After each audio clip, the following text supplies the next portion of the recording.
Meskipun cuaca di Indonesia saat ini tengah sangat dingin, namun nampaknya suhu politik dan tensi politik di dalam negeri sangat-sangat panas. Dan ini terlihat dari memang awal pilkada serta pelaksanaan pilkada, kemudian tengah proses rekapitulasi atau penghitungan suara. Ya, memang ini menariknya karena ada dua kubu yang bertarung dengan sangat kuat dan hebat, yaitu Pak Jokowi dan kubu PDI Perjuangan. Karena seperti yang kita ketahui bahwa Pak Jokowi ini memberikan dukungannya terhadap beberapa calon kepala daerah di Pilkada 2024 ini. Tentu saja ini menjadi saingan paling berat dari Partai Banteng dan ternyata hasilnya perjuangan atau endorsement Jokowi terbukti mengalahkan Banteng. Dalam hal ini yang menjadi sorotan kita semua adalah di Jawa Tengah. Bahkan Puan Maharani sudah mengatakan bahwa dirinya dan segenap petinggi partai akan melakukan evaluasi dan pemahaman-pemahaman strategis. Kenapa PDI Perjuangan bisa kalah yang notabene di tempat kandang Banteng? Memang hasil suara belum sepenuhnya fix, namun ini perolehan suaranya sudah di atas 50 dan menyentuh angka 60%. Tentu saja ini merupakan sebuah tanda-tanda terbesar dari kekalahan. Bagaimana kelanjutannya? Langsung kita simak. Merupakan hasil gotong royong dari seluruh kader dan seluruh rakyat Jawa Tengah yang sudah memilih pemimpinnya di kabupaten kotanya masing-masing dan tetap mendukung PDI Perjuangan. Ya memang itu pun menjadi evaluasi bagi internal PDI Perjuangan, tapi kami tetap semangat walaupun pilgub belum berhasil bisa memenangkan kembali pilgub yang di Jawa Tengah, tapi alhamdulillah 19 kabupaten kota PDI Perjuangan bisa berhasil. Evaluasi Banyak kalau mau disampaikan banyak penyebabnya, jadi kita evaluasi internal dan kita juga evaluasi ke eksternal.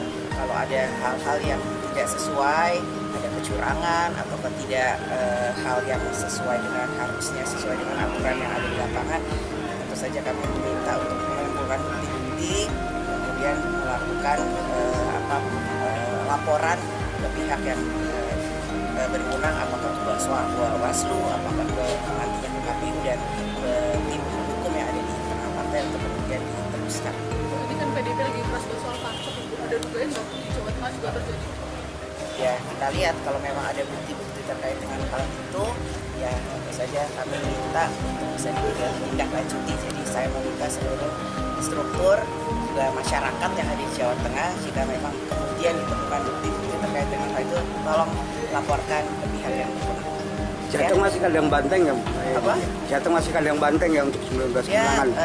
silakan Sebenarnya masyarakat tidak yang terlampau kemudian menilai. mengejutkan karena sebenarnya ada dua variabel yang saya kira sejak awal mengonfirmasi bahwa Anies Baswedan itu sebenarnya lebih condong ke paslon Pramono Anung dan Rano Karno. Misalnya ketika Anies bertemu dengan paslon nomor 3 itu kan eksposur politik Anies sangat kelihatan begitu hobi, kemudian begitu kelihatan sangat ekspresif, seakan-akan Anies itu tidak punya beban apapun dalam konteks Pilkada Jakarta. Berbeda dengan misalnya ketika Anies bertemu dengan sejumlah elit PKS yang kesannya hanya dingin-dingin saja. Nah yang kedua, kita kan juga sering melihat betapa sejumlah loyalis Anies, para jubir Anies yang sudah melakukan kerja-kerja politik untuk memenangkan Pramono dan Dul ya, yang saya kira itu terkonfirmasi dalam debat-debat yang kemudian dihadiri oleh orang-orang dekatnya Anies. Jadi dua variabel ini sebenarnya menjadi pengantar. Sebenarnya Anies itu sejak lama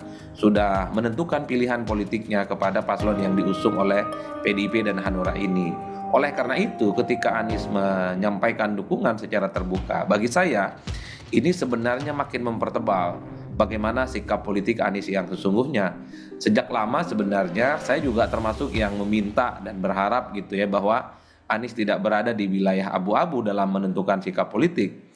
Karena kalau hanya melalui foto-foto ataupun hanya melalui jubir, tentu publik itu tidak bisa mengkonfirmasi 100% kemana pilihan politik Anies yang sesungguhnya. Oleh karena itu, ketika deklarasi ini kan paslon nomor 1 itu. Jadi dalam konteks itu mestinya kita harus berterima kasih kepada dua kontestan ini karena sudah menyatukan dua kubu yang selama ini bermusuhan. Pertanyaannya adalah apakah basis konstituen mereka itu otomatis akan melebur menjadi satu kekuatan politik yang sama? Tentu saya termasuk yang meyakini hampir bisa dipastikan mayoritas basis-basis konstituen mereka Ahoker, Anak Abah, kemudian FPI dengan basis-basis PSI dan pendukung Jokowi itu bisa menyatu. Yang agak sedikit split misalnya, agak sedikit memberontak dan menyimpang adalah mereka yang sebenarnya tidak terlampau suka jika ada islah politik antar elit-elit yang kemudian selama ini memang berhubungan. Jadi sebenarnya pendukung Anies, Anak Abah itu tidak bisa diangkut 100% untuk menjadi bagian dari Pram dan Rano Karno. Begitupun sebaliknya, para Ahoker ini